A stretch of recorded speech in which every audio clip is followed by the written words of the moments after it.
Hello, everybody. Welcome to this EPN sponsored webinar on security. I'd like to, as you're signing on, I encourage you to put your name and church and maybe city in the chat if you can. This is a webinar format, so we won't be able to ask verbal questions, but if you want to put a question into the chat, we'll make sure that the presenters will answer your chat either during the presentation or at the very end. This webinar is being recorded, so just keep that in mind, that anything you say will be used against you in the court of law. So just wanted to bring about that. We'll take a few seconds just to let everyone log on. We have quite a few people attending this webinar, which is fantastic. Unfortunately, it also means that this is a very big concern for everyone. And in this day and age, it's unfortunate that we have to think so highly and deeply about security in our churches, but that's the world we live in, unfortunately. So thank you again for joining us. I am going to introduce my name. I should have introduced myself at the beginning. My name is Jim Lamb. I'm the parish administrator at St. David's Episcopal Church in downtown Austin, Texas. And I've been here for 5 years now. I've been doing church administration for 35 years. I started when I was 1 year old. And so that's how I can be so young and still be working 35 years in the church. So introduce a couple other people before we get to our speaker. Lee Cool is on the webinar as well. Lee is part of Smart Church Solutions. They bring you eSpace and a few other great products. So Lee is on. Nathan Parr as well is here. And then Jonathan Pullon as well are here to join us to add their expertise. Our main speaker is Kristen Kinman, and she is from Allegion. I think I'm saying that right, Kristen, but you can correct me. And so at this point, I'm going to pass it on to Kristen and let her start. Thank you very much. Thank you, Jim, and thank you everybody for taking the time to attend this. I'm going to talk about taking an integrated approach to physical security and what are some of the best practices that you can implement as you're trying to work through your individual security issues within your own parish communities. So let's see. Sorry, everybody, I'm having my slides, there we go. Sorry, my slide wasn't advancing. So just as some background, I have a bachelor's degree in civil engineering and construction management and a master's degree in public health that was focused primarily on biostatistics. I'm certified in something called CPTED, which is crime prevention through environmental design. And I come from a background of a lot of industry, military, or government-related research and grant experience, as well as nonprofit and education sector consulting. As a little bit of background for my story, before I came to Allegion about 2.5 years ago, I worked for about 7 years at the Archdiocese of Baltimore. So the Archdiocese of Baltimore covers 9 jurisdictions. And I was hired to do facilities, project management, new construction or renovation projects. But my role actually evolved pretty quickly on into working with our 50 schools and primarily working in school security, school safety, in conjunction with facilities, but also with risk management. And some of the things that I found when I started doing this work was our schools and our parishes, for that matter, they had a number of challenges. Most of them were very asset rich, meaning they had real property, but they were cash flow poor. So not a lot of disposable cash that could be used to necessarily pay for security needs. So, and there was some funding available, but what I was seeing was that this funding was not really being spent in any kind of systematic, coordinated way that could impact their entire system. And so I realized that they had several needs. Prime among them was to develop a comprehensive systems-based approach when they were trying to plan for their physical security improvements. They needed an assessment of their assets and also of their policies and procedures. They needed a set of standards, and they needed a funding strategy because, as I mentioned, most of them were very cash poor. They just did not have that disposable cash stream to be funding new security projects. And I needed to find a solution, because if I could identify their problems, give them a physical security solution to solve those problems, but then not provide them with a way to fund it, it was all sort of an exercise in futility. And so the funding strategy that I really had some success in was using grants and taking it a step further, but also helping to remove the barrier for the school or the parish that wanted to apply, because sometimes grant applications can be a little overwhelming. And just in terms of results, the system received about $4 million in about 3 years. And the thing that I really loved about some of the security improvements was that, in my mind, and what I would convey to schools and parishes, was that these security improvements actually served to address very vital capital need improvements, which then eliminated line items from their budgets that they could redirect cash from capital improvements that might have been needed to other areas. In terms of some learning objectives for today, what I would like you to come away with is an understanding of the security landscape and threats to houses of worship. Understand the basic premises for planning for security, and identifying. I'm going to walk you through very tangible applications for how to secure your building, particularly using access control and doors, hardware, and locking mechanisms. All of that information is based on after-action reports from previous school shootings, the Federal Commission on School Security, crime prevention through environmental design best practices. And then I would like you to understand the importance of building relationships with vendors that you can trust, vendors that have your best interest and welfare at mind, that are going to work with you to find a solution that's right for you, not necessarily what they think they would like you to do. So in terms of just understanding, what does the security landscape look on kind of at a glance? I'm not going to go through all of these, but you can click on the hyperlinks and you can read this information for yourself once you get the actual presentation. But as you can see, the number of attacks that are occurring in all of our faith-based communities is increasing and increasing exponentially. And so that's why we have to start really focusing and addressing on not only physical security improvements, but also our policies, procedures, and our training for volunteers, staff, so that everybody understands that security is not relegated to one person who's the security advisor at your parish, but rather it's a collective responsibility that we all share. So I'm going to just kind of dive right in.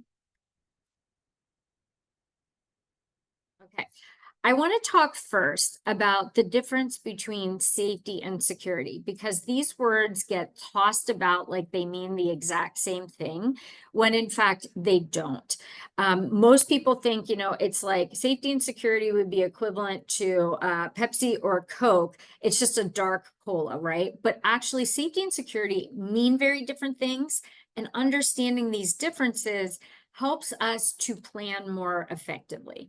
So security is something that is external to the individual.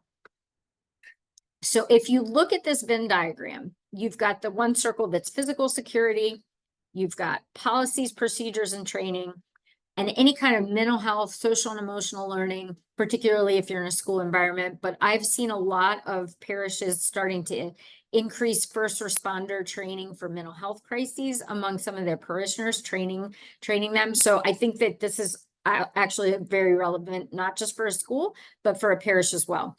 So all of these things are things that help to make us secure. Security is the protective physical, emotional, and environmental measures taken in conjunction with training, policies, and procedures. All of those things are external to the individual. Safety, however, is not external. Safety is internal. And safety relates to an individual's perception of feeling free from harm or danger. So the objective is that when we plan for security, so whether it's physical, policies, procedures, and training, mental health, all of those things converge in the center. And that's where we are as participants or congregants at our parishes. That is where we want the people that are coming into our buildings to look around, see that security has been taken care of, and they can relax and they can feel safe and they can be free to open their minds and their hearts to the words that they're coming to hear and to receive.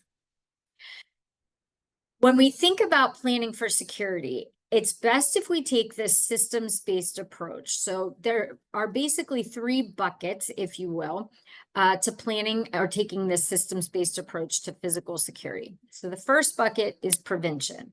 And the aim of prevention is to reduce the number of threats to our parish or our institution, or increase the probability of being able to detect one of those threats. So this is where you find things like that mental health training that I was just talking about, that first responder training for mental health, conducting vulnerability assessments of our buildings, any kind of, if you're affiliated with the school, any kind of school climate initiative.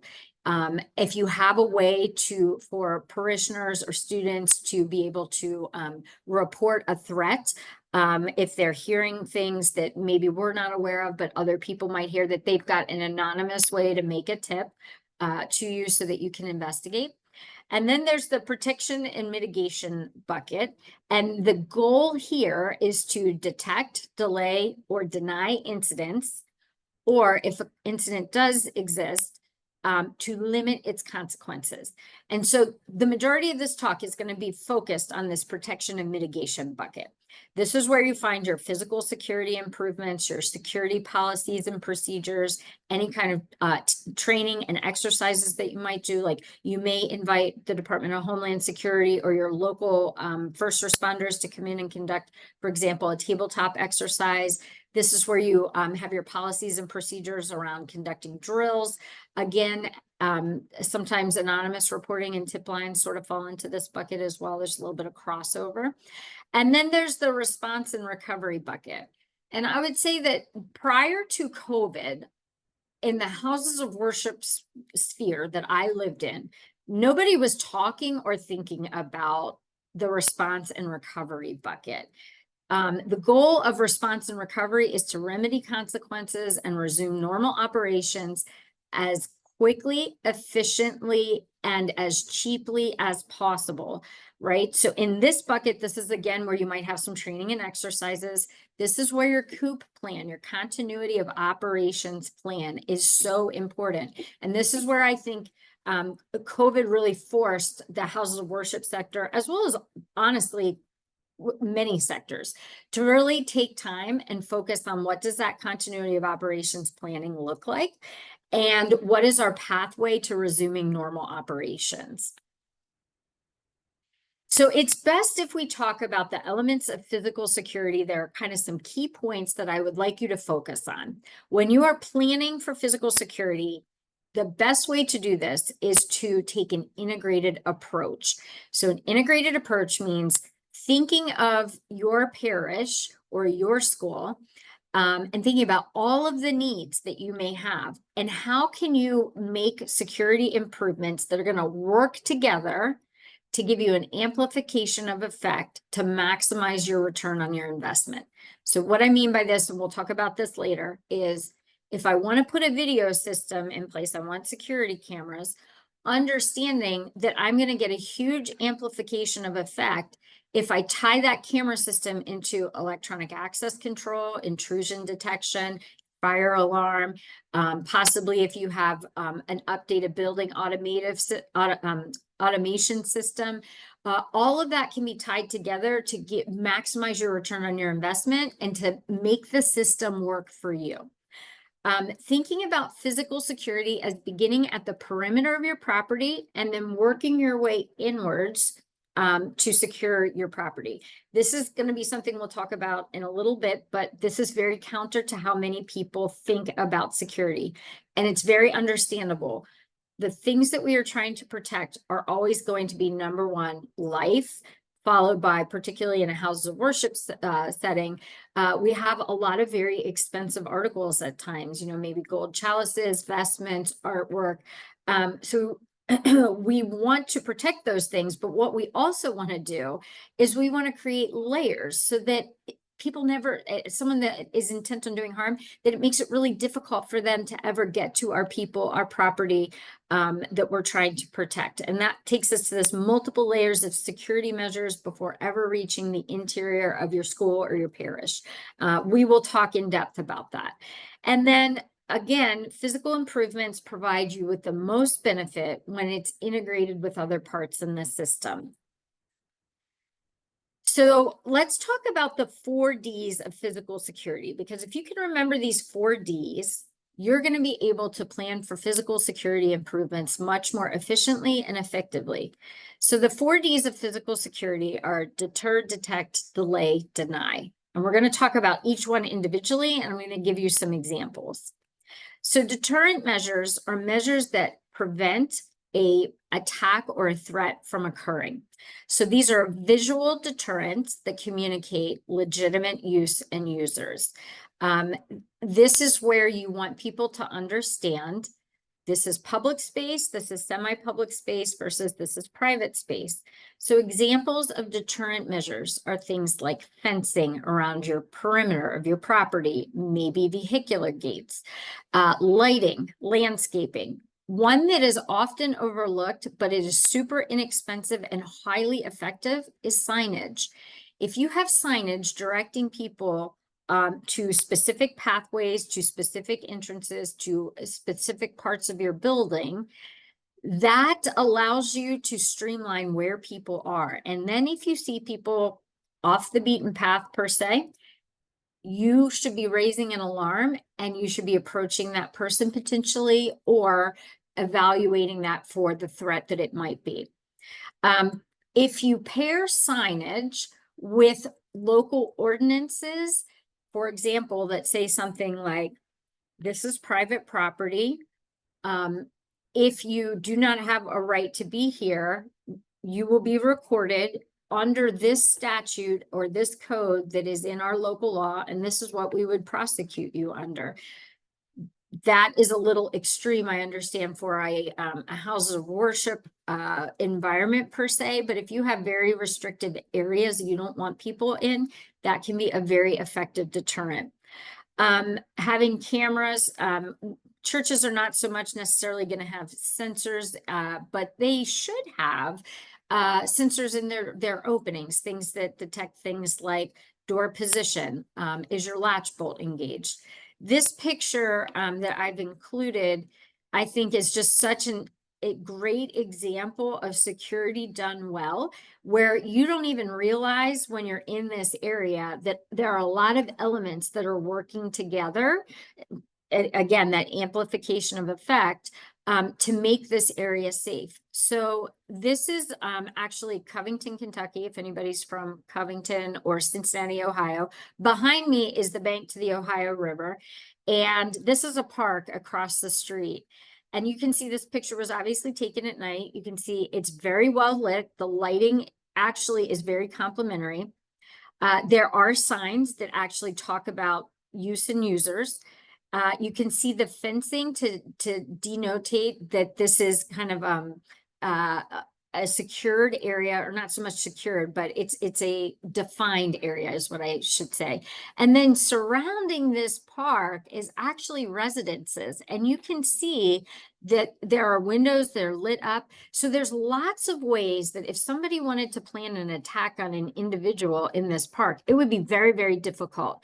There are lots of ways in which people can observe you from not only the lighting in the park, but also the houses that are around. When we talk about detection measures, these are measures that literally detect the presence of a threat, and they should alert you. So this can be in the form of physical security, human capital, or situational awareness. So the very first thing that people think of when we talk about detection measures is video surveillance.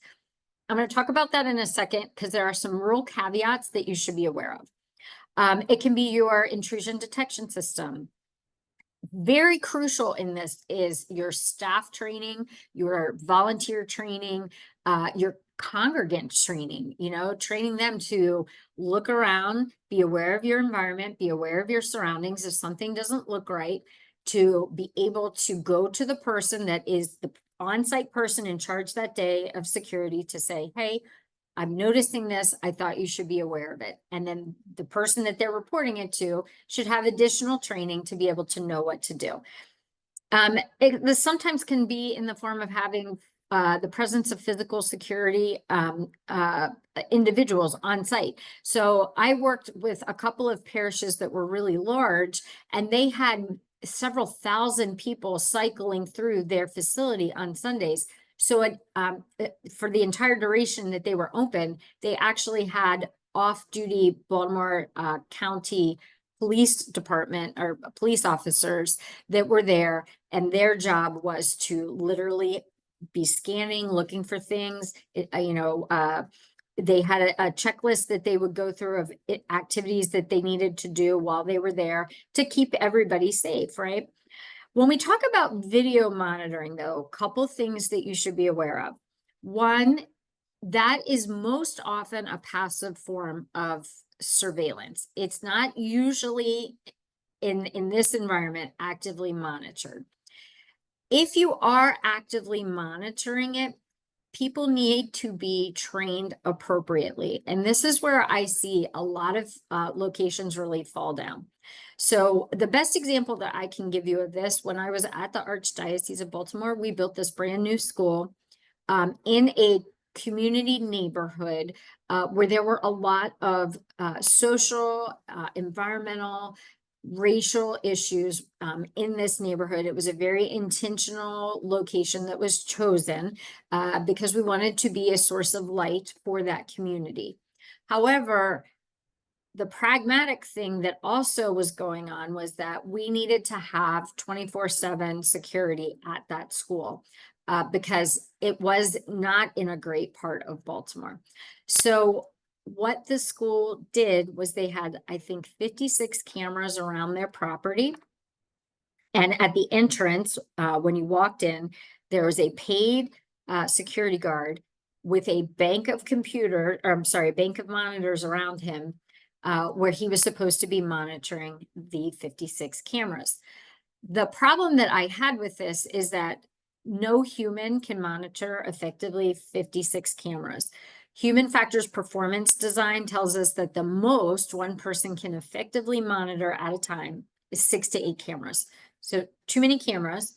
He wasn't trained in really monitoring them, or maybe if he was not super motivated to monitor them appropriately because one day a box truck pulled up in front of the entrance, in front of the school, which is in front of the security guard. And it was a landscaping truck, and the landscaper drove out on a zero-turn mower, and he left the back gate of his box truck up. And there's a video feed where I literally watched 2 individuals from the neighborhood walk into the back of that box truck and systematically unload the equipment and walk away with it. And the security guard never reacted. He either didn't see it, he wasn't looking, I'm not sure, but that landscaper lost a lot of equipment that day. And the fact that there was leadership at the Archdiocese that felt that the security cameras were going to be an effective panacea to prevent something like that from happening. So just a word of caution, security cameras are most often used retroactively to see what happened. They are important. They are especially important from a risk management perspective. So I'm not trying to downplay the importance and the need of video monitoring. I just want to make you aware of some of the potential issues that you could find. Delay measures are measures that literally slow down an attack, or they increase the level of effort needed to allow the incident to occur. So this can, again, be in the form of physical security, policies, procedures, or mass communication tools. So examples of this are going to be things like having secured openings at ground floor and at your doorways, your entrances where you might have glass. Instead of using tempered glass, using laminate glass. There's no real price differential. And the benefit that you get from using laminate glass is that you get some impact resistance. So laminate glass is really nothing more than a pane of glass, a plastic sheet, and another pane of glass, heat welded together, so that if somebody really wanted to, take a baseball bat to one of your windows, it's going to delay their ability to get in, as opposed to just tempered glass, which is just going to shatter and somebody's going to be able to walk or climb right in. Having things like barriers, bollards, fencing, and gates, having the ability to initiate an instantaneous lockdown. And that is something that would be done through an access control system. We'll talk a little bit more about that later.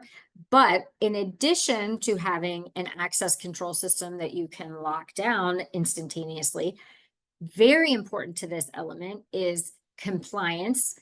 It's also being able to audit who has access control keys, the fobs or the cards that you might have, and making sure that people are adequately trained on those systems. Also, very important here, having a mass notification software platform in place so that, for example, on a Sunday morning, if something happens at one of your services at 9, and you've got to bring emergency personnel on site, you don't want people coming and bringing their children to maybe Sunday school, or maybe there's another service at, let's say, 11 o'clock. You want to be able to blast a message out and notify people there's been an incident. Please stay away. We will alert you when you can come to campus next. Denial measures are measures that prevent or restrict access to your valued assets. So these are systems that will literally deny access to valuable resources. Again, this can be in the form of physical security, again, your policies and procedures, or the technology that you have on campus. So examples of this are going to be things like locks, or again, access control with the ability to lock down remotely.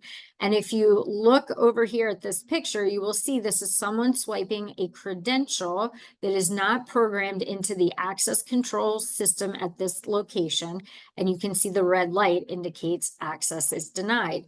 When we talk about key and credential control, one of the things that I find, and honestly, I thought this was sort of endemic to the houses of worship that I was originally working with. And since I have taken on a new role at Allegion, I actually work across vertical markets. So I have clients in healthcare. I have clients that are houses of worship. I do schools, I do higher ed. And one common theme that I see over and over and over again is that there is a complete loss of control over their keys or their access credential. Nobody is keeping an accurate list, or they're not auditing that list and updating it. So you've got people with credentials or keys that you don't even know about that have access to your building, which is a real problem.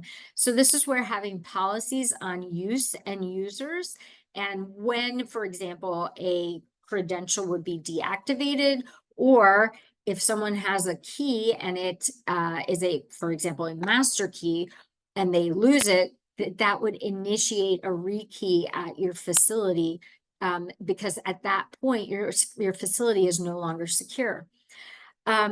Another thing that I really like to stress is having partition networks and secured networks and edge devices, as well as policies on emails and passwords. I cannot overstate the importance of this. Let's start with partition networks. What I mean by that is, as a parish, you collect a lot of very sensitive data about your parishioners. In addition, you probably have data if you have, for example, automatic withdrawals being made to people's checking accounts or debits to their credit cards for maybe it's online giving, for example, or maybe it is a platform that takes financial data to sign up for an event. All of this is very sensitive data that has got to be segregated. So you never want to have all of that data on a network that anyone from the outside could get to. So what do I mean by that? When you put cameras, for example, around your facility, that is considered an edge device.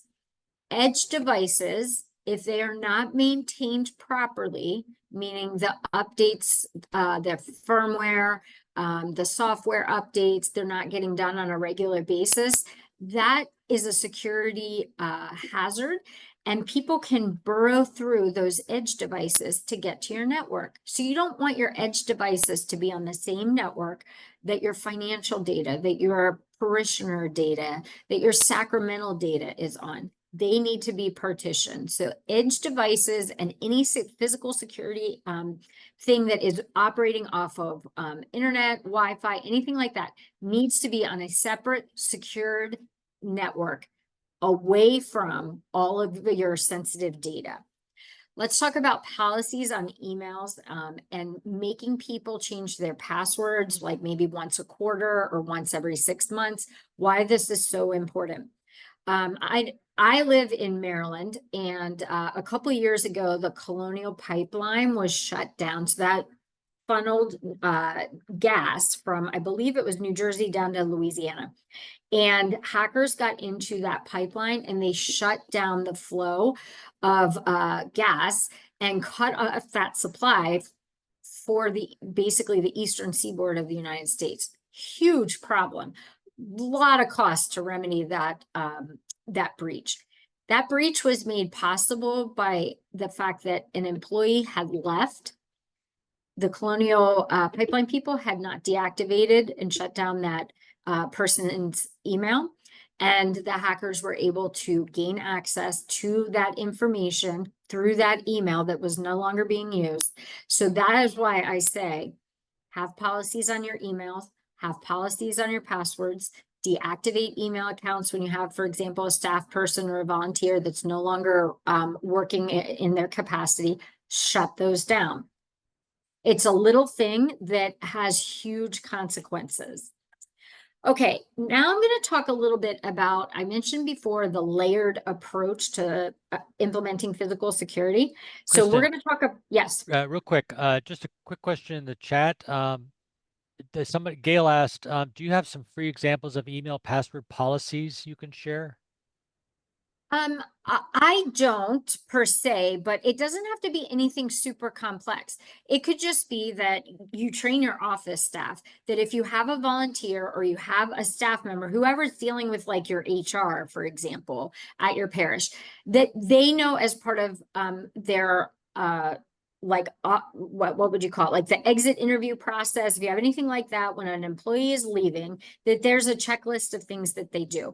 And on that checklist, it's saying that person's email needs to be deactivated. In terms of the password policy, whoever's doing your IT for your parish, they just need to know that whatever predetermined number of times a year you want to have people update their passwords, that they're sending that alert, and that after a certain point you can't get in with your old password, you have to update it. So it doesn't have to be anything super complex. It can just be very, very simple, but just having something that seems very innocuous and small can have such a really profound impact on the security of your networks. So we talked about, why you want to have layers in place. We're going to talk about why we work from the outside in and not the inside out.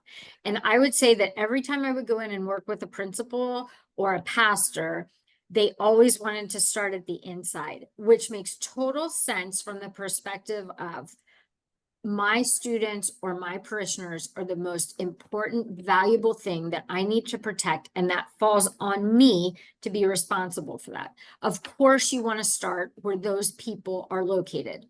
That seems intuitive.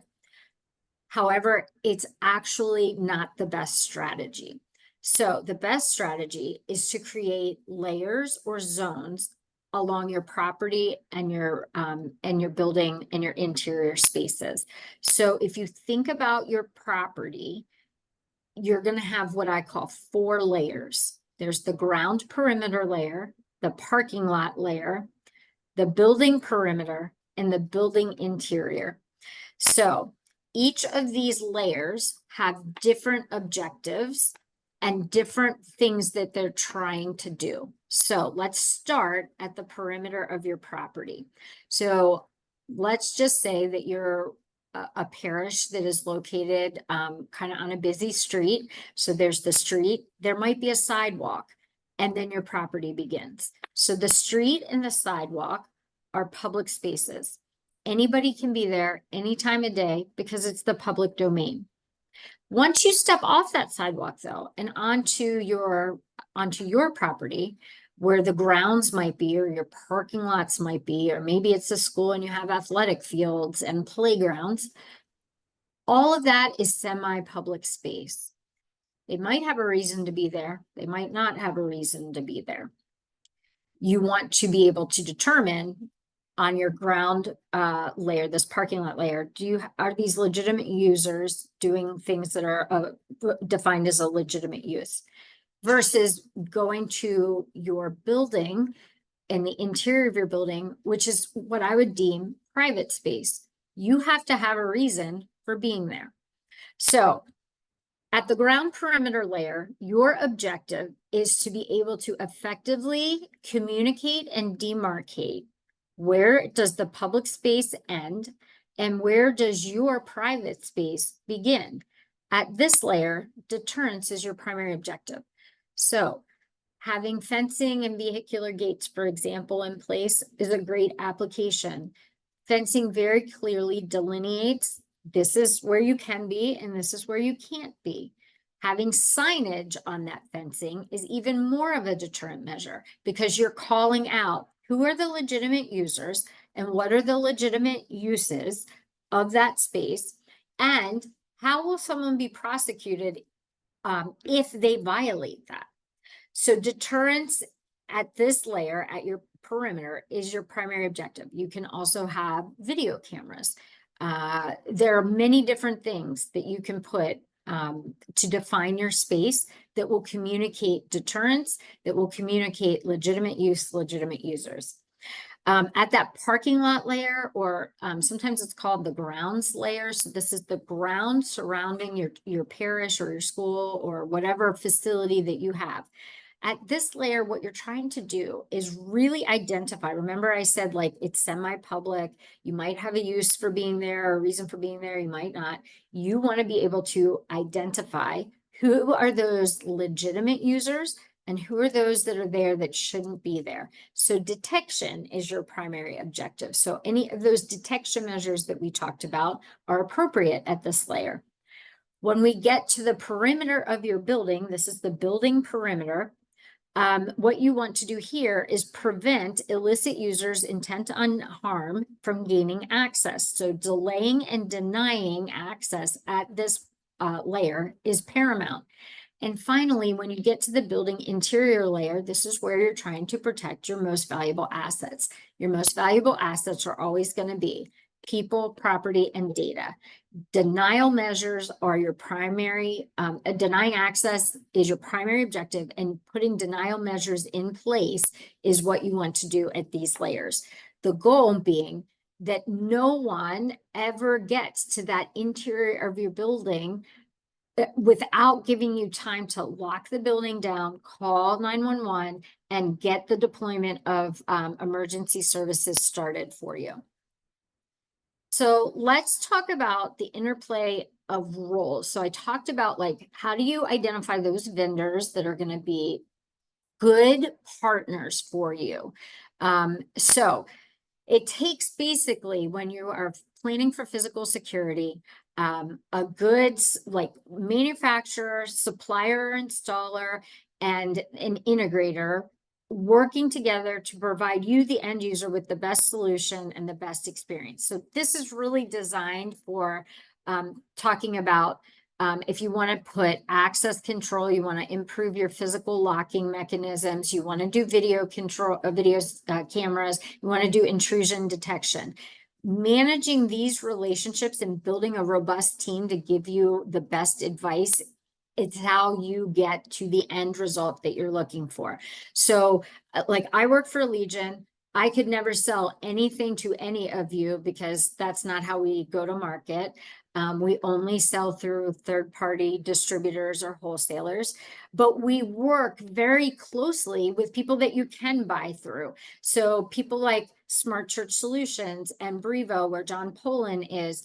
Brevo is an access control platform that allows you to integrate your cameras, your intrusion detection, and your access control system. That integrates with Smart Church. Some of you I know are Smart Church users, which is an events management software, and allows you to diminish the amount of staff time that it takes to open and unlock doors and plan for meetings and plan spaces.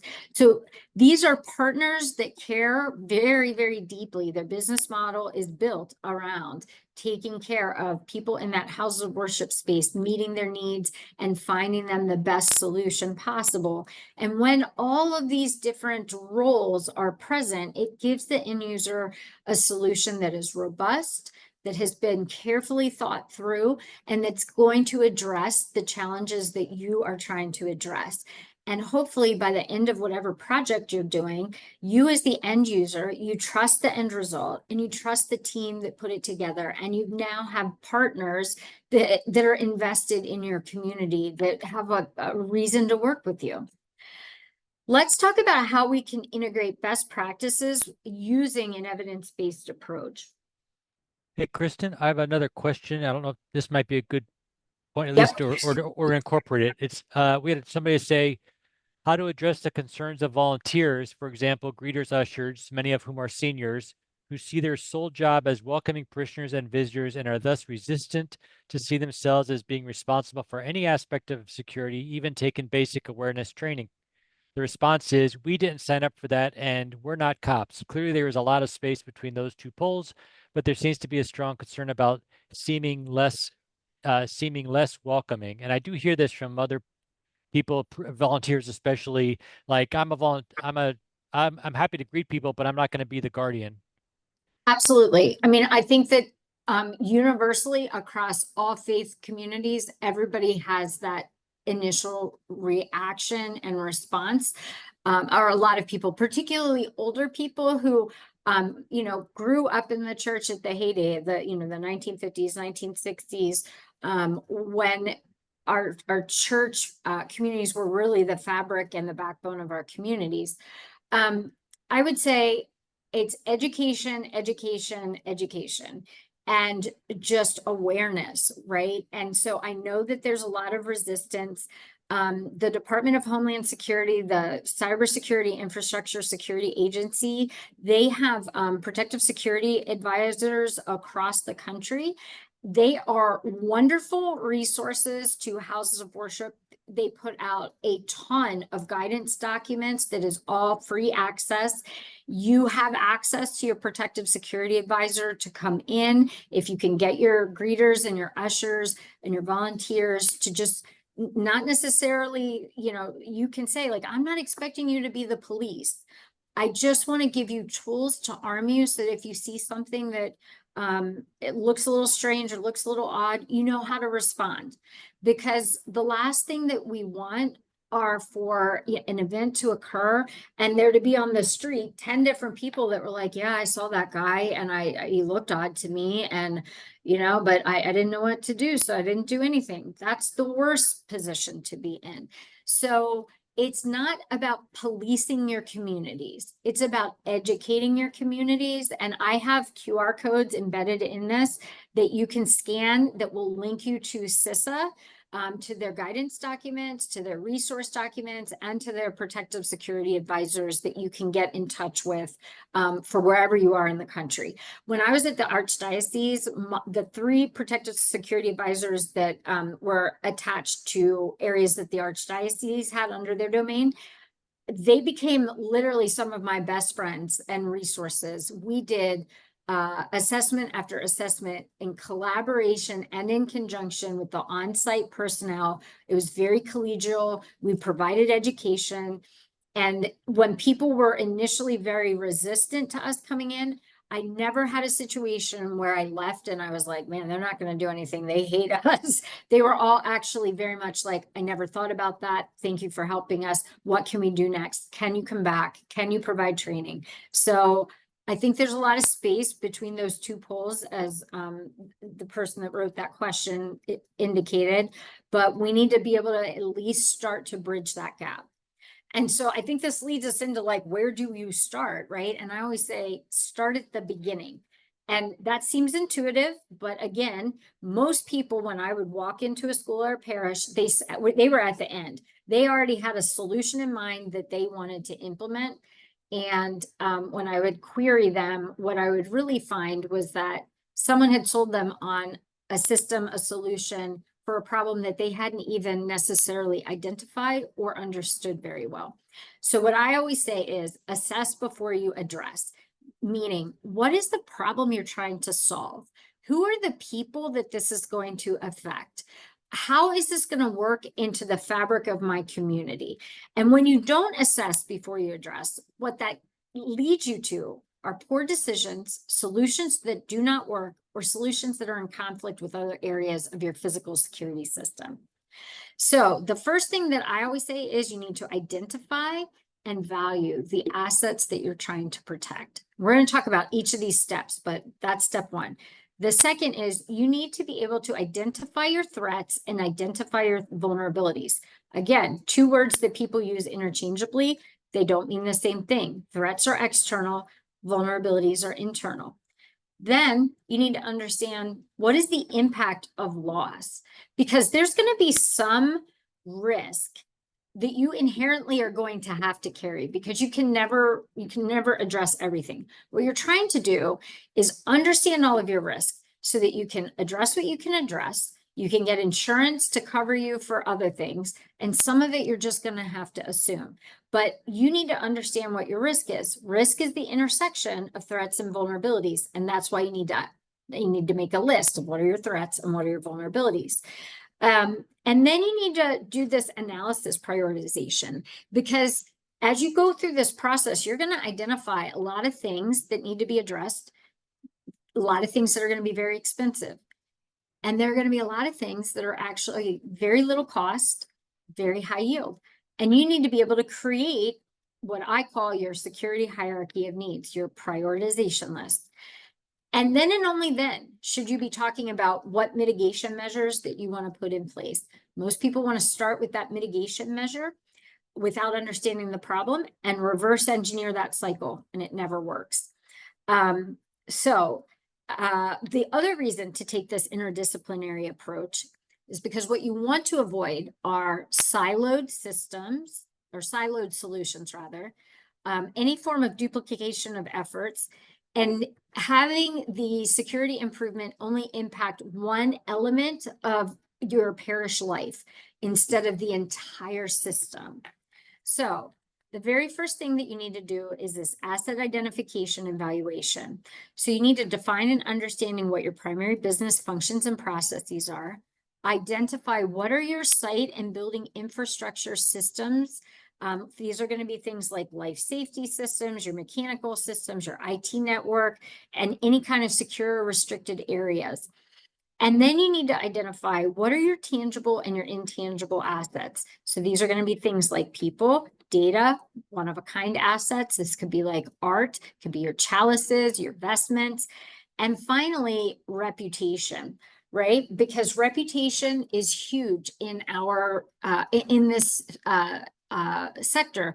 If people don't trust whatever your parish is, that's a huge loss to you, both from a soul's loss, but also from the perspective of you're going to lose parishioners.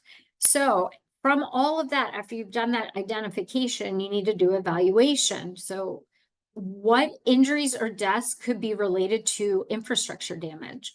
What is the replacement cost of your assets? What kind of revenue loss are you exposed to? We saw this in COVID when everybody had to flip to online, right? Parishes rely on weekly offertory giving. If you didn't have online giving set up and you relied on people coming and putting an envelope in your parish basket every Sunday, and all of a sudden that goes away, you suddenly don't have that revenue to pay your staff, to pay your electric bill, and to maintain a functional parish. You need to understand what kind of backup and redundancy capabilities you need to have. What, any kind of financial loss could occur if you had a major problem to one of your assets. What would be the impact of your insurance? Would it go up? Would it, would somebody decide to no longer insure you? There's an impact to your staff time, right? What is going to be the level of effort to recover from an event if you have to direct all of your staff attention to just focusing on recovery, and then they can't manage the day-to-day operations? And then there's the reputational damage. The Catholic Church has really taken a giant hit, and rightfully so, for all of these sexual abuse scandals. And that had a huge reputational impact. And we lost people that may never come back as a result of that. That's a huge deal. So understanding what threats and vulnerabilities, you may have to your reputation is a very important thing. We talked about threats and vulnerabilities very early on. Threats, again, are anything external to your location. It can be in the form of a criminal threat, someone intent on doing harm. It can be natural, man-made. So especially if you live in an area where climate change is really hitting you and you're getting more frequent storms or other weather-related events. So it could be hurricanes, tornadoes, earthquakes, power failure to your electrical grid. One thing that most people don't ever think about is geography. So how proximate are you to maybe very critical infrastructure? Like maybe you are adjacent to a major highway, and if there's a chemical spill on the highway, for example, it's going to shut everything down and people can't get to you. So like maybe, if something like that were to happen when you had kids on site for a youth group, for Sunday school, what would you do? How would you get their parents there? How would you keep those kids safe? Do you have supplies to feed them, for water, for whatever they might need? And then know your geographic features. Are you in a floodplain or an earthquake zone? I found this out the hard way, FYI. I had to move a school one time because the school was built initially in the early 60s. The site work infrastructure was very poor. It was not adequate for what the school needed. And then they added a church, they added a gymnasium. And in the 50 years that intervened, that area became a floodplain. And so back in 2018, we just had this year where it rained like Noah's Ark, and that school was literally taking on water in ways that I cannot even describe to you. And there was no solution. There was no fixing it. So I had to move a school. And I was meeting with the principal one day, and the way the school was situated, it made access very difficult. And I said, we got to think of, where would be your reunification site if you had an incident? Because nobody could get back here. It would be completely clogged with emergency response. So adjacent to this site was a Volvo Mack truck powertrain plant. And I said, I know some people over there, and I know they've got a cafeteria, and they actually have on-site medical. That would be an ideal place to have parents come. They could absorb a school of 200 kids. I said, let me go talk to them. So I made an appointment with their risk manager and their security director, went in, and I said, I'd really just like to see if you'd be open to establishing an MOU so that if something were to happen with the school, this could be a reunification point. And they were like, they looked at each other, they took a deep breath, and they were like, yeah, that's not a problem. That's not how we thought you were coming, though.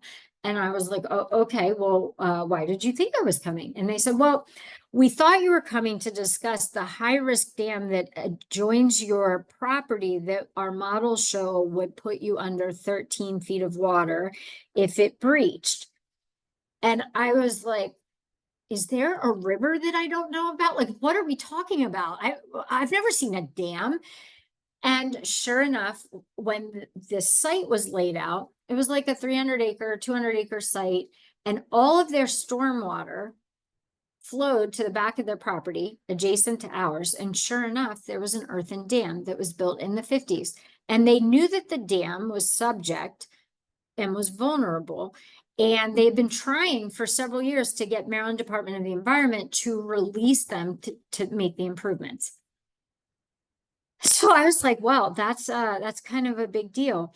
So a year and a half later, it was 5 o'clock.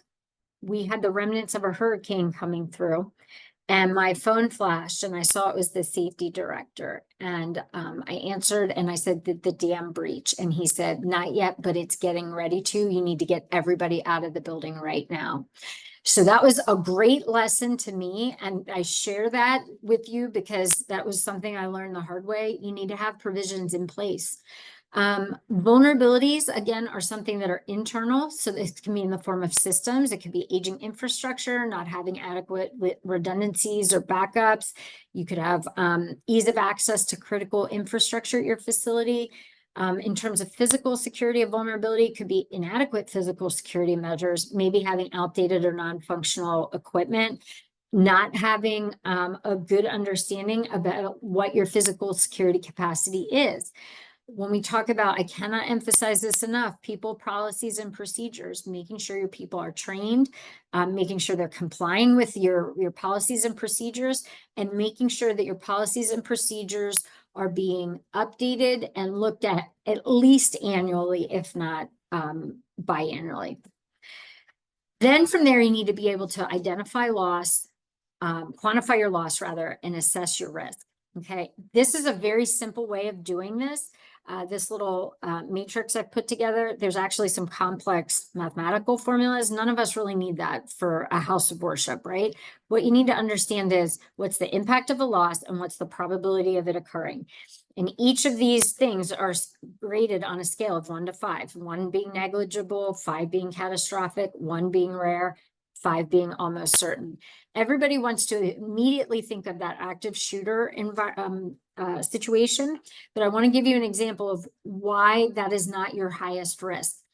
That would be catastrophic. So on impact, you would get a score of a 5.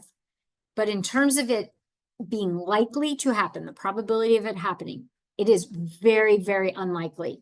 So at the max, the maximum score that could get would be a 2, unlikely. So that means that your risk has a score of 10. But when we talk about, for example, your computer IT infrastructure, people being hacked, institutions like churches, schools, hospitals, it is almost certain you're going to get a hack. That would be a 5.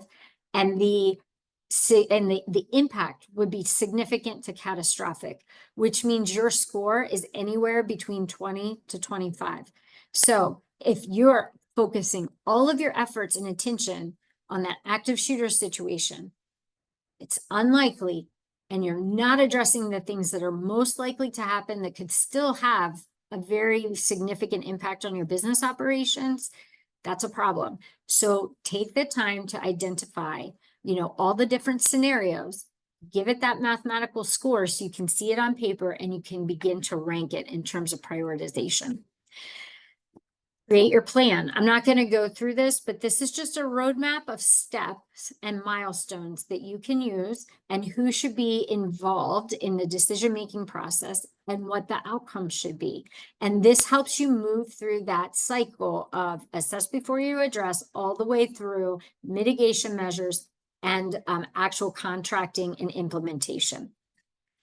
Again, I always call this analysis prioritization. It's like Maslow's hierarchy of needs. This is your security hierarchy of needs. So I would always tell schools and parishes, group your projects by cost and complexity. And let's identify all those tier 3 solutions that are the inexpensive or no cost solution with high yield. Okay, this is things like better training, landscaping, policies and procedures.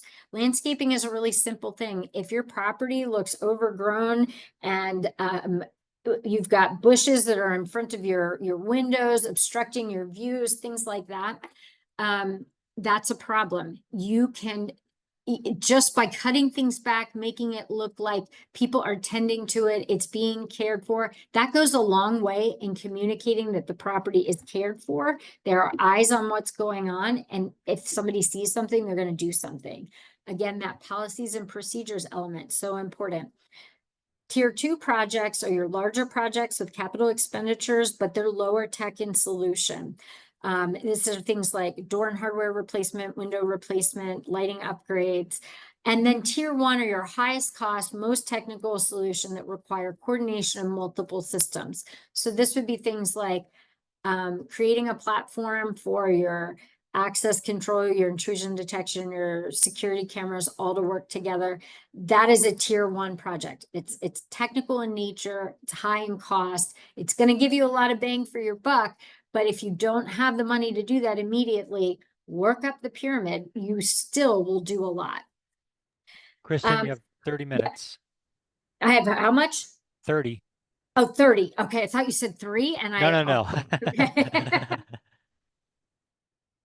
you. All right, now I just want to run through. You will be able to have these slides. I'm going to do this at a very high level because I want to talk then about funding. But let's talk about something really important, and that is being able to secure openings at your facility. What are best practices, things you should be paying attention to? So there is a lot of evidence and data that tell us that the ability to lock down a facility and secure your doors from the interior space are the most highly predictive of saving lives. I put some references here. If you want any of these reports or the references, you can email me, I'll give them to you. But let's talk about exterior openings. What should you have from a mechanical perspective? On the outside of your building, you do not want to be able to leave any of your locks in the unlocked position. I know that that seems very intuitive, but most people do not have hardware capable of doing this. And what inevitably happens is that there's a door unlocked that nobody knows about and people can get in. I do a lot of work in schools and walk a lot of buildings with facility directors who assure me that is not the case at any of their schools. And I personally pull on every single door on the exterior of the building, and I've never done a site walk where there hasn't been an unsecured door. So that means working with your hardware supplier to choose the correct function of lock.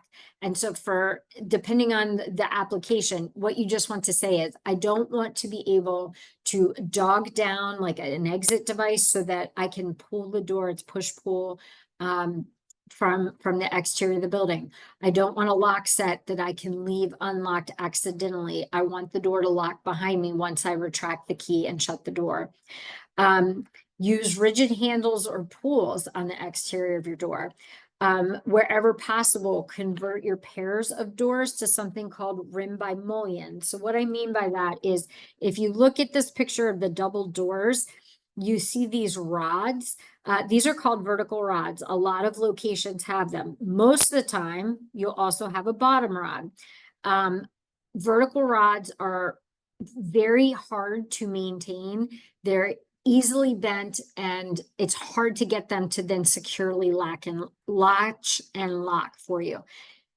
You never want vertical rods on the bottom of your door because it's actually a violation of the ADA. The ADA says that the bottom 10 inches of your door has to be a flat, uninterrupted surface. So bottom rods are never a good option. This is a bad example, or this is really an example of what not to do. You've only got one point of security on each of these doors. And if you yank on that door hard enough and long enough, the laws of physics are going to dictate that that's going to get out of alignment, bent, and your doors are not going to be secure. Where possible, use rigid pulls like the picture on the left. That means that the lock cylinder here, that core, is something called a storeroom function. Basically, as soon as I put my key in and I retract the latch and I remove the key, that door will always be latched and locked from the inside once the door is shut. Moving to other exterior openings, your doors should always be in the locked position at all times, unless you need time zone control, like maybe on a Sunday morning. You want your doors to be push-pull because you're trying to let congregants come in, you're trying to let your kids come in for Sunday school. You can do that. You can control those doors on your access control platform using time zone. That's where things like the Brevo Smart Church solution are so beneficial to you. This first door, you will see that there is no pull on this left-hand door. That is a best practice because at Virginia Tech, for example, back in 2006 at that shooting, the shooter actually chained the door shut through the inside of the door, but it could equally be done on the outside of the door. And you never want to provide a way for someone intent on doing harm to be able to prevent egress out of your building. So if you remove the left-hand pull, you can always get out through that left-hand door, but you only pull the right-hand door to go in. And again, on a Sunday morning, you're probably going to have both of those doors open. So, you know, as you're trying to move a volume of people through, it doesn't become a problem. On all glass doors, you always want to have what's called a midrail. A midrail is just a piece of aluminum or plastic that goes across the opening so that your exit device is seated flush against it. The reason that you want a midrail is to prevent what you see circled in orange here. Someone has zip tied, this is actually at a university, someone has zip tied this exit device to make that opening push-pull. Someone could do that so easily in your on a door that's not heavily trafficked. You would have no idea, and that would make your building unsecure. It's also good to not have glass be more than 50% of your door. That's a security issue, but it's also a functional issue. Like with all of these weather events that we've had, you want to have some impact resistant to your glass. We talked about the laminate glazing. You could also do, there are different window films that give you some impact resistance. So if something hits your door and breaks your glass, you're not replacing that whole giant piece. It's maybe just a smaller piece. Oh, sorry. Some other best practices. You don't ever want to have cylinder or hex dogging on your exit devices on the exterior of your building. So those are two solutions that could leave your door unlocked and you may not know it. So it's best, again, that you just have that rigid pull on the exterior of your building with a core that you put your key in, you retract the latch, you open it, and then the door is always shut behind you. Wherever possible, reduce the number of active entrances. You do not need everybody having access to your facility from the outside. And the more door handles that you can pull off of the perimeter of your building, the better. So an example of that is what's circled in orange in the second picture. So this is an exterior door. It's exit only. You can see there's an exit device for the glass, but there's no way that I can get in from the outside of the building. It's going to force me to go to one of the entrances that you have decided you want to filter people through. You want to always remove what are called hold opens from your door closers. So this first picture in the bottom left, there is a tiny screw that you can turn that would literally hold that door open. Again, you can have a door held open, not realize it, people can gain access. You always want your doors latched and locked. Having a restricted patented key system with key control and key logs is absolutely essential to security. Another best practice is to number your entrances in going clockwise around your building, starting at the main entrance. The main entrance is one. The reason you want to do that is so that if you have an incident and you need to report it, you can say, I am by entrance number 26. And you should have given your first responders access to plans with the numbered entrances so that they can look at that plan and know exactly where to go. From an electrical perspective, the best, most secure solution is to use something called motorized latch retraction. That's using an access control system in either a swipe card or a key fob. When you swipe it, the latch is retracted in your exit device. And then as soon as the person passes through, the motorized electric device returns the latch to the latched and secured position. A lot of integrators, if you call someone to say like, hey, I want to put access control, they'll come out. Many of them want to do something called magnetic locks, mag locks, you'll hear them called, on exterior perimeter doors. That's never a good solution. The reason it's not a good solution is because when the power fails, your doors become push-pull. The other reason it's not a good solution is there's always a sensor that as I approach that door, it's motion triggered and the latch is going to retract, and then the door I can get out. The problem with that is that anytime someone is walking by and the sensor detects that, your doors are suddenly not secured. I had a high school that was like that. So every time a student walked by their exterior doors, the latch retracted and those doors became push-pull. So mag locks are never a good solution, even though they're cheap and they're quick, and a lot of integrators will try to sell that to you. It's a bad solution. Know about it, be educated about it, and say, no, we're not putting magnetic locks on the perimeter doors. Another thing that people will try, integrators will try to put on, are something called electric strikes. So the electric strike is the bottom picture. And what this means is if you, like, for example, get buzzed into a building when the receptionist pushes her button, the power to drop the latch is actually in that strike plate. The problem with using electric strikes is that it becomes your single point of failure. If that strike comes loose in any way, if you can kind of see the little indent, the V, that's actually the part where the latch physically retracts to let the door open. Those things can all fail. And it's not a great application. So your best, most secure application is what we call rim by mullion with motorized latch retraction or electric latch retraction. We talked about the mag locks. If you're using access control, it's a good idea. If you are doing something, a lot of people coming for an event or Sunday mornings, to implement time zone control so that your doors are push-pull for certain periods of time. And then when that time is up, the doors return to the secured latch position. Let's talk a little bit about credential technology.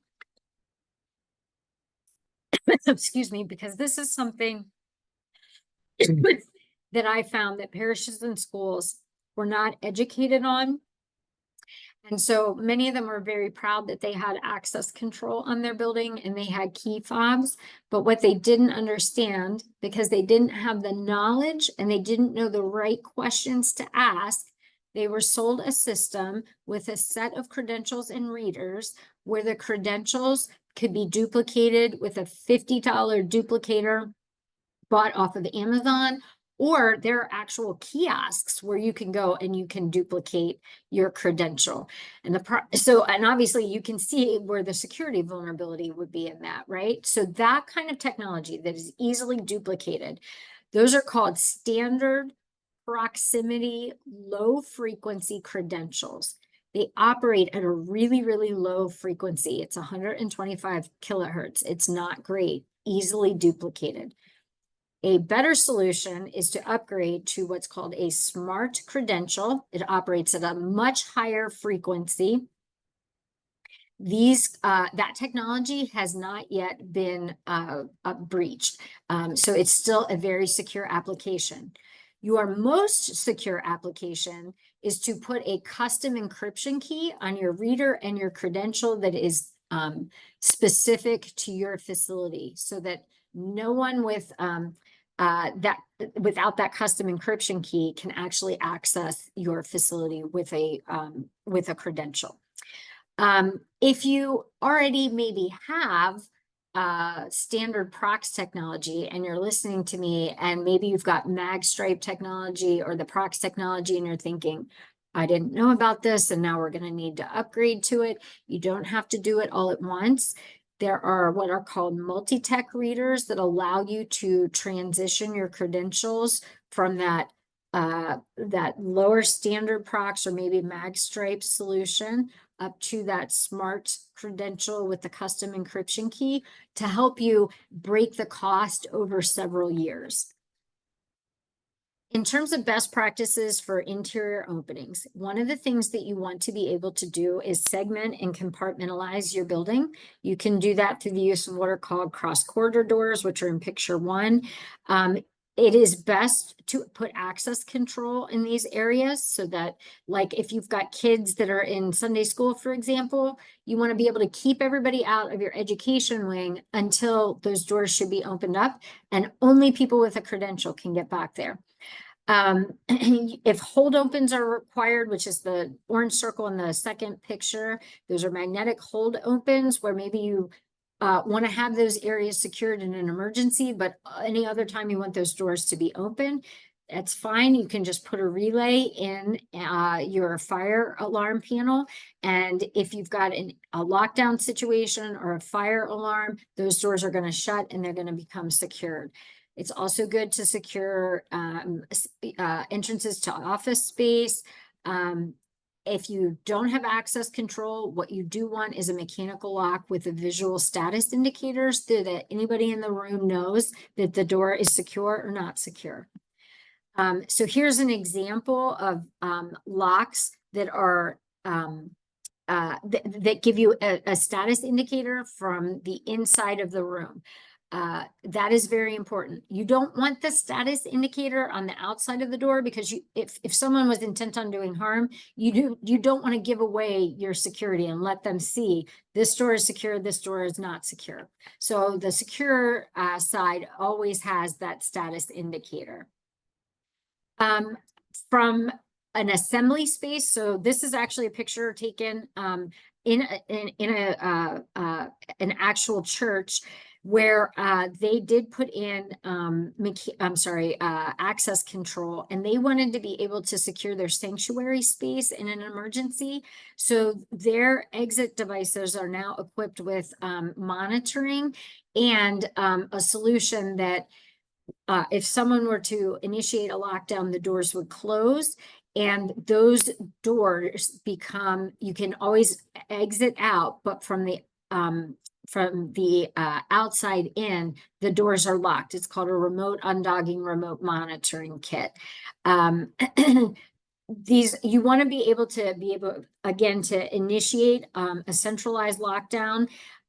You want to be able to open, sorry, I had a timer for myself. It's 15 minutes left. You want to be able to open doors from the outside with a valid key or a valid credential, but anybody that doesn't have that, you want those doors to be secured.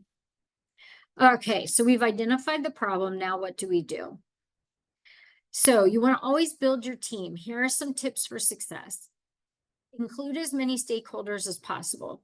Again, I know that can really be a pain to do, because you get a lot of personalities, a lot of opinions, but when you include many stakeholders, they're all bringing a different perspective, and that will help you to find your most robust solution.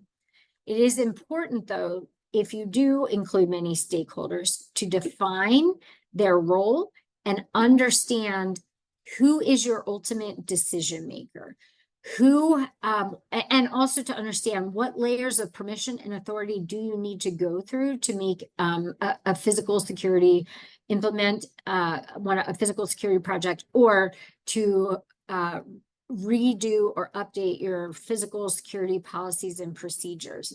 Understand and identify what are those layers of permission, who has the authority finally to make a decision. You do want to get input and interrogate multiple stakeholders. That gives you the most robust solution. And stakeholders may also be external to your community. You may ask someone from your local fire department or police department to review your plans and to give their input. It may be your county emergency manager. It may be your county health department, whoever you think needs to be involved. They may not have to attend every single planning meeting, but know who you want to consult to make sure that you've basically have a complete 360 view of the problem you're trying to solve and the solution you're trying to implement. Understand that projects cut across disciplines. So if you decide that you're doing an exterior camera project, you need to understand that that is not the only project you're doing. You are also doing a lighting project, a landscaping project, possibly an IT project, possibly a facilities project. All of these, video surveillance only works as well as the lighting level is appropriate. You don't have landscaping in front of cameras. Like a lot of times people will install cameras in the winter. There's no leaves on the tree, or you can't see that, hey, there's going to be a problem come spring and summer when there are leaves on the trees. You need to cut your landscaping back. A lot of times you'd be surprised that gets missed. The other thing that I always, try to communicate is when people walk through that door, they need to check their ego. Literally, teamwork makes the dream work. It's not about me. It's about what is best for the collective good of our community. And working through and navigating those challenges, while it is time consuming, it is difficult, it is very well worth it. The people that are coming to our parishes, they deserve to be safe. Everybody deserves to be able to worship without fear. And going through this process will make you that much more, will get you to that end goal much quicker. Always be alert. There are always blind spots. So always be asking the question, what are we missing? Where do we have gaps, silos, or disconnects, and how do we address them? Again, will lead you to the most robust solution. Pitfalls to avoid. Don't start with your most complex, expensive system. You need to really understand the problem that you're trying to solve, what your assets are, what your threats and vulnerabilities are, what your risk profile looks like. Go through that first before you start to tackle what the end goal looks like. Work that security hierarchy of needs. And I say work from the bottom up, not the top down. Address those low cost, no cost, high yield solutions first and work your way up. A big pitfall, not including the right decision makers or getting that important perspective from multiple people. From a vendor perspective, try to avoid working with a vendor that only wants to sell you a product and not a solution, that's not bought in, that doesn't understand your needs, what your community needs are. Or working with vendors that maybe are still using very outdated solutions that we now have better data on, and we know that that's not an appropriate application, like the maglocks I was talking about, or the credential issue I was talking about. And finally, this is the biggest one. Sacrificing security for the sake of convenience or for the desire to have no conflict. So the gentleman that asked the question about the resistance from volunteers, ushers, greeters, etc. I have seen many a pastor or many a principal back down from key volunteers or key teachers, because they don't want the inconvenience of another thing being put on them, or the perception of another thing being put on them, or for the desire of convenience. There is always going to be a tension between security and convenience. It is inevitable. It is impossible to avoid. And I cannot tell you what your community's threshold is for what that right amount of tension looks like for you. But what I will say is, the more that you can get people to understand the why through communication and education, the easier it will be. Most people agree that it's a good thing to be able to come to church and to be able to worship freely and to be able to be inclusive to your outside community. That's the whole point of why we exist, right? Go forth and make disciples, bring people to Christ, right? That is your objective. That is your eternal objective. But you also have to contend with your very physical realities. And so that's a tightrope that your community is going to have to navigate. There will be conflict, but if it's handled correctly, it is navigable. So just a kind of little bit of, reality check, but also hope. We're going to talk quickly now about funding. How do you get it? So, couple things. First, all grants are outcomes based. What does that mean? It means that you are going to get a grant announcement in the form of a NOFA or NOFO. It just simply means a notification of funding availability or opportunity. And in that document, there will be parameters to solve a problem that they are trying to solve. That is going into detail for you what are allowable versus unallowable expenditures. You will have to do a response and a narrative summary, provide a budget, a schedule and timeline, and there will be reporting requirements. In the world of funding for security, most applications are going to ask for target hardening in the form of upgraded doors and windows, security cameras, access control, window film, intrusion detection. These are kind of like your top 5 asks. What separates your applications from a successful versus an unsuccessful application? Applications that convey the best stories, that create the most cohesive narrative, that fully explain the problem you're trying to solve, how you went about the process of evaluating that problem and the solutions that you've chosen, that explain the intended outcome and how that solution gets you to that intended outcome. And then what is the impact of that funding going to have both on your parish community, but then possibly the community writ large. A lot of churches open up during the week for things like maybe Alcoholics Anonymous, Narcotics Anonymous, grief support, and it may not be parishioners, so it's people coming in from the outside. Try to quantify what that looks like and explain the impact that it will have beyond just your parish community. There's a couple other factors that reviewers look at, like things like what percentage of people are going to be impacted? Does this improvement affect multiple community groups? Has there been a collaborative approach? Do you have key community support? How sustainable is the improvement once the grant funding dries up? What form of funding do you have that you're willing to ante up to put in conjunction with your grant to get to that solution? Is there innovation in the project?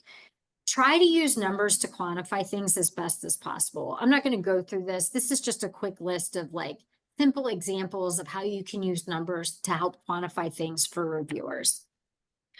The biggest grant available to houses of worship is the federal nonprofit security grant program. It is open to any 501c3.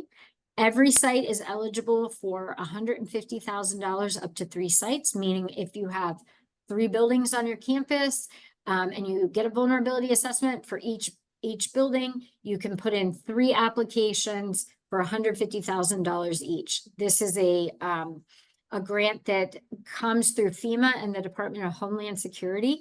It's money that gets allocated to your state. There's something called your state administrative agency. They're the ones that you actually make your application to. It's typically your Office of Emergency Management. This grant opens every year once the federal appropriations budget has been passed.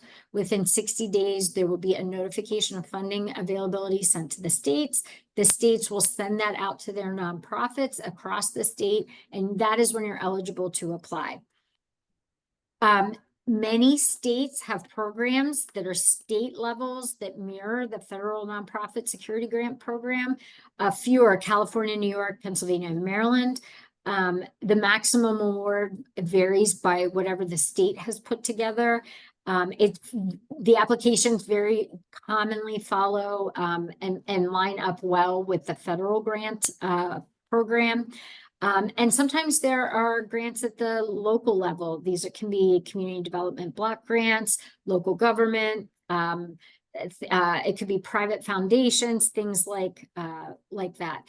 If you are in Florida, for example, there's additional money that your state legislature has, I believe, finally passed. I think there was $45 million that was going to houses of worship. $35 million was slated to go to the Jewish community, and additional $10 million to other faith-based communities. Summary of best practices. This QR code will take you to some of those resources that I mentioned through the Cybersecurity Infrastructure Security Agency. There's lots of resources that they have. I encourage you to check them out. And then I've included 3 additional QR codes taking to CISA's training for you. There's also something called the Faith-Based Information Sharing and Analysis Organization that you can join. Sorry, I gave the same presentation to some Maryland parishes, so that's why that Maryland Active Assailant work group is on there. I just didn't realize I didn't push that out. And then the American Society for Industrial Security, they also have some resources, and that hyperlink is there that you can check out. So with that, does anyone have any questions? I think we're pretty close to time. Thank you so much for attending, and feel free to reach out to me directly if you have additional questions. But I do think we have a little bit of time, right, Jim? If anybody, Yeah. Okay. Yeah, so I have one that came through the Q&A. What is your opinion on biometric locks? Biometric locks are really complex, and I would not recommend them in a house of security. I'm sorry, house of worship. I don't think the level of security needed in a house of worship warrants biometric locks. And some of the technology is still kind of challenging. Like if you have a lot of older people, for example, in your parish, and you did like your fingerprint scan, a lot of their fingerprints have actually kind of worn away and it doesn't read it well. So that's one example of what I'm talking about. Okay. Anybody else have any questions? Put them in the chat and I can read them off. Otherwise, that's the only ones I've gotten so far. Again, in advance, thank you very much, Kristen. Jonathan, you're with Briva. Would you like to just mention the benefits of Briva real quickly? Absolutely. Thank you, Jim. Thank you, Kristen, for an outstanding presentation. Was great, and great to be here with everybody. So Brivo provides cloud-based access control. So part of what Kristen had referred to a number of times in the presentation. So we provide the technology that allows you to manage your facility, understand who is going in and who is going out, and to set very, very detailed privileges for who's going in and who's going out from anywhere in the world, anytime. So, to Kristen's point, from a security perspective, you have audit logs of everyone who's come in. We also have integrated video surveillance where that's applicable. So if there was somebody who came in at 5 o'clock and you need to see a video of that event, you can go ahead and do that. And then you can also, just for convenience and efficiency, you can go into Brivo, and if you need to have somebody get in and you are not at the church or not at the house of worship, you can go in to your computer, your tablet, or phone and grant access to that person or people. So it makes it much more easy to do that. And I would note just an additional piece, Jim, you may be moving on to Smart Church next, but we have an integration with Smart Church, and this really all comes together. Smart Church allows very, very easy and very, very efficient event management via Brivo. And then Allegion, where Kristen is, makes it easy to secure more doors with Brivo. So if you go into eSpace, which is the Smart Church product, and you need to book an event for some kind of event at the church, you can go ahead and do that within eSpace very, very easily and all the access points within Brevo will open up for that event. And then Allegiant, of course, makes it easy to secure those access points. So that's in a nutshell who we are. So very efficient access control, cloud-based access control, no IT burden needed at all. And that's what we provide. Thank you, Jim. Hey, thank you for being here, Jonathan. I appreciate it. Lee, do you want to just talk briefly about eSpace? Sure. For those of you who don't know us, we focus on pretty much everything for church facility management, and security, as you all know, is a very large piece of that. So we rely on our partners like Kristen with Allegiant and John with Brevo to help have the content and the technology provided to help churches be most secure as part of their facility management and facility stewardship initiatives. So grateful to be here, and thank you so much, Kristen and John, for the education you're able to help provide. Yeah, great. And just again, Kristen put her email and phone in the chat as well. This presentation will be available. You'll be sent a link from the Episcopal Parish Network that you can access this recording. And obviously the slides are part of the recording. But if you'd like to reach out to Kristen directly, her email and phone is in the chat, and it's on the screen right now. So you can jot that down or take a picture of it. I will tell you that St. David's and Austin here, we use eSpace and we use Brevo. So we use both of them. We don't actually have them integrated yet. Brevo is the newest addition that we have on our exterior doors and our one elevator that we limit access to the day school through Brevo. So they both work very, very well. We have a lot of activities in our church from outside groups like South by Southwest Music Series, and Texas Tribune Speaker Series is coming up. And if we didn't have eSpace, we'd be pulling our hair out. So kudos to Lee and his group for developing such a good scheduling software. Let's see. Question real quick. We have old doors, but they are recognizable to community. How to update? I guess she thinks more of it. I guess you don't have to replace the whole doors, I don't think, just the hardware, correct, Kristen? I guess it depends on the door. Yeah, I would say it depends on, somebody would have to look at it and evaluate it. But oftentimes you can make, if it's like a historic door, you can make a new door that mirrors that historic door, so it still maintains that recognition. Yeah, I would talk to a locksmith and somebody, a door specialist or something, because you might just be able to get away with using the same door with different hardware sometimes, or just a small adaptation to the door. Another question: what kind of annual cost is associated with your integrated system? I think that they're talking about eSpace and Brevo. It depends on there's scenarios that depends. If you're already an eSpace user, our cost is like it's $50 a month or something like that. So very minimal for tying it into your scheduler component.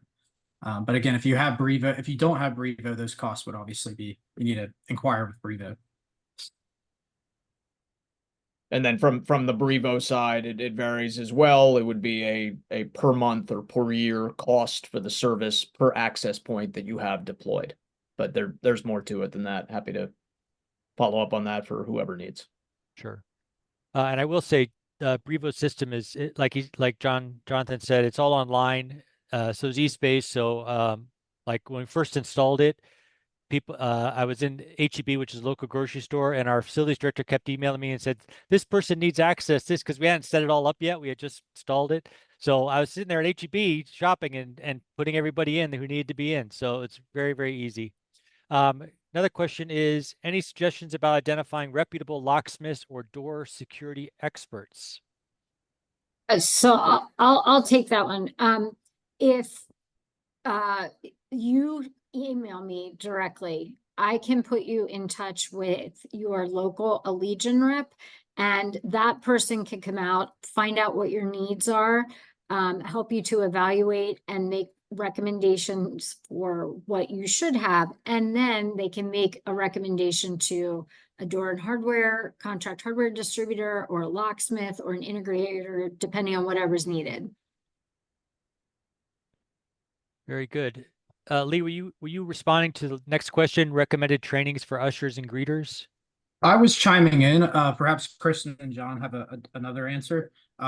Recently in Baltimore, we had a summit where we had multiple houses of worship come in person with Department of Homeland Security. We had Kristen with Legion and a bunch of other great speakers on security and the subject matter experts related to churches.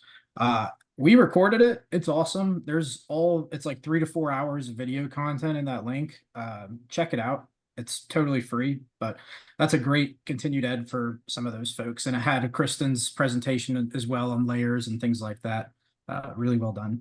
There was also an individual with Homeland Security that did a segment on what was it, de-escalation and insider threat detection.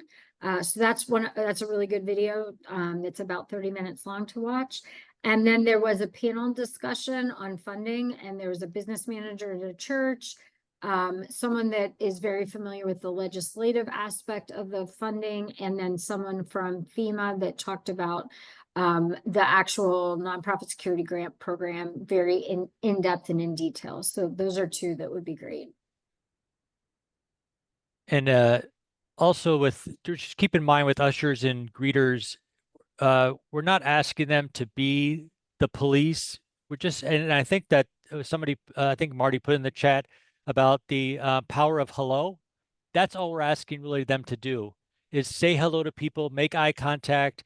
Anybody in the retail business can tell you that is what you do. As people walk in the door, you look them in the eye, tell them hello, tell them welcome. There are much higher percentage of them not creating a crime because they know you have now identified them. And if they're not there for a crime, you just made them feel welcome. So it's good either way.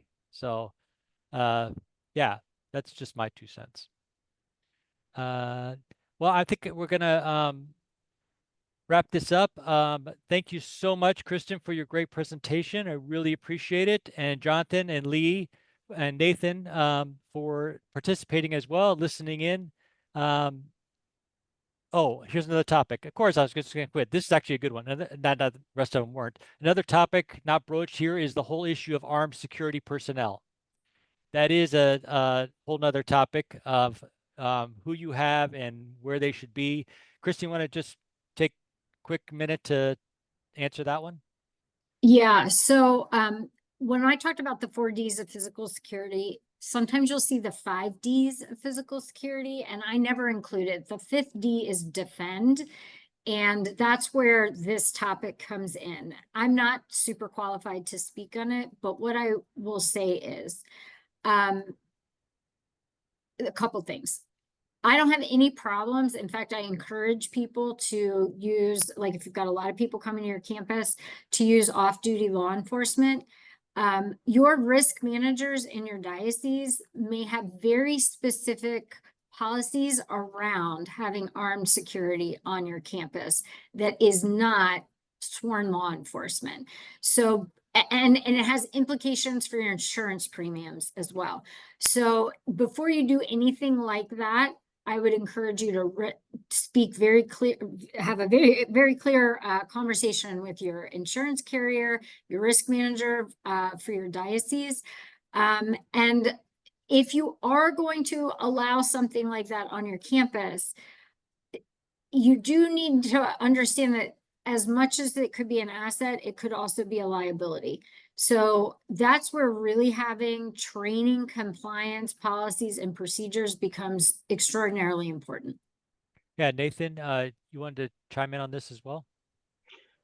Yeah, so part of what I do with our company and then also in the church world is I am a licensed private protection officer and security officer here in Texas, and I do church security and work with companies. And one thing I'd like to say is, if you're not doing everything that we talked about and that we learned today in this session, then my response is you're not ready for armed security. That's a very bold statement, and I realize that.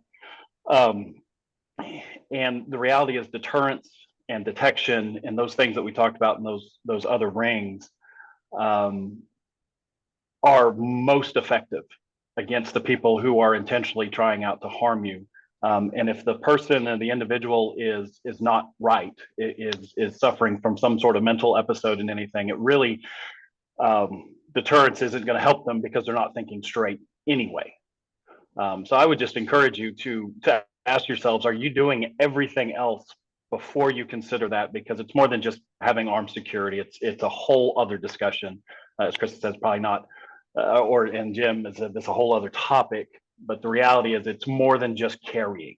And it takes a whole lot of training, skill set, and more than just license to carry or this, that, and the other. And liability and who is liable is a very big thing.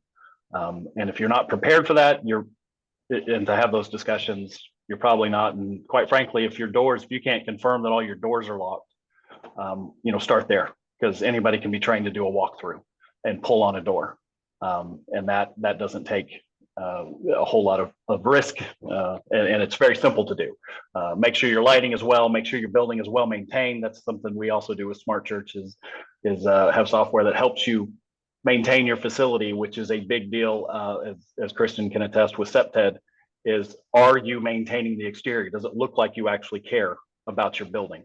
That tells the criminal who plans whether or not they should go after your site versus somebody else's. Right. The follow-up to that question about security is, in what way could it be a liability? Just in a car outside church on Sunday or walking around campus? For the one who is carrying, you're liable for anything you do with that weapon. And it does not matter what policies, procedures there is, you're liable. Likely, it doesn't matter if it's a good shooting, as some would say that. I don't think personally, being a combat veteran, veteran of the Marine Corps, as well as licensed security, there's no such thing as a good shooting.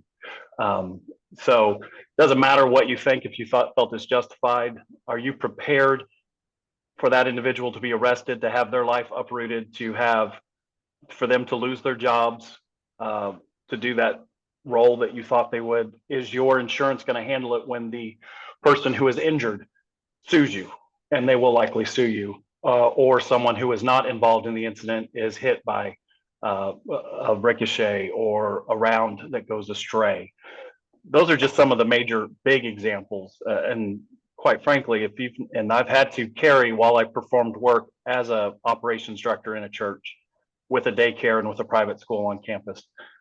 Just having all that equipment on me around children, around people, around all that stuff and trying to work, it makes it very difficult to pay 100% of attention to my roles.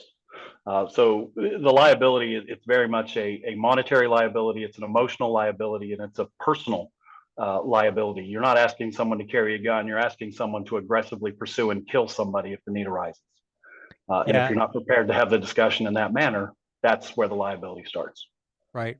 Again, we're downtown church, so we have, all the issues that downtowns have.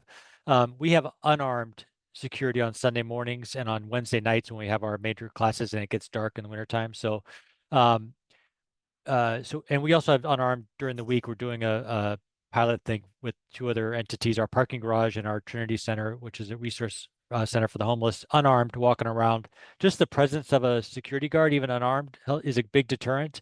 And I've found, we've had this discussion, and the issue is either allowing a security, parishioners to carry if they have a concealed carry permit, or in Texas you don't even need that, or not, to act as your security is probably, I would recommend, not a good idea, because if you ever listen to newscasts, and police who are trained to shoot at people with deadly force miss more times than they hit because your adrenaline's flowing and everything else, you can imagine what somebody who's untrained to be in that type of situation, how more likely it is they're going to shoot a bystander or not the perpetrator. So from my personal opinion, the risk is far greater than the benefit from that point of view. I think what you're really trying to do with guards, and armed or unarmed, is to give the perception that you are secure and that somebody's watching. And then also they can deal with an incident. Typically our guards, if we have a neighbor come in and they get, upset or for whatever reason or no reason, and they can help walk them out the building and, most people see a uniform and they respond to the uniform. Well, and I would reiterate, review the slides, look at what Allegiant and Brevo have to offer, because that is a 24/7 solution. Right. That, when properly implemented, will secure and provide safety and security. And I apologize, Chris, I'm trying to use the words correctly because I was paying attention. You're all But good. it will provide for the majority and the highest likelihood when you do that hierarchy of needs. It's going to provide the best solution for the things that you are most likely to experience. And start there. That makes the most sense, and it lasts the longest. And when implemented correctly, it provides the highest level for your facility and for your congregants. Agreed. Okay, well, let's we've had great conversation, great questions. For those who are still on the line, thank you so much for participating in this. Episcopal Parish Network, EPN, does these on a variety of topics. There's some links in that you'll see in the chat, and also you can go to their website, episcopalparishes.com.org, and see what they have. It's all available free. You should get a link to this particular webinar in a day or two, and that will also have the chat. It'll have all the recording, so feel free to look at that or to show it to your security committee or your vestries or junior wardens, things like that. So again, Kristen, Jonathan, Nathan, Lee, thank you so much for participating this morning and for taking the time out of your busy days and to be with us today. Thank you so much. I really appreciate it. Thank you. I appreciate the opportunity. Yeah, Great. thank you, guys.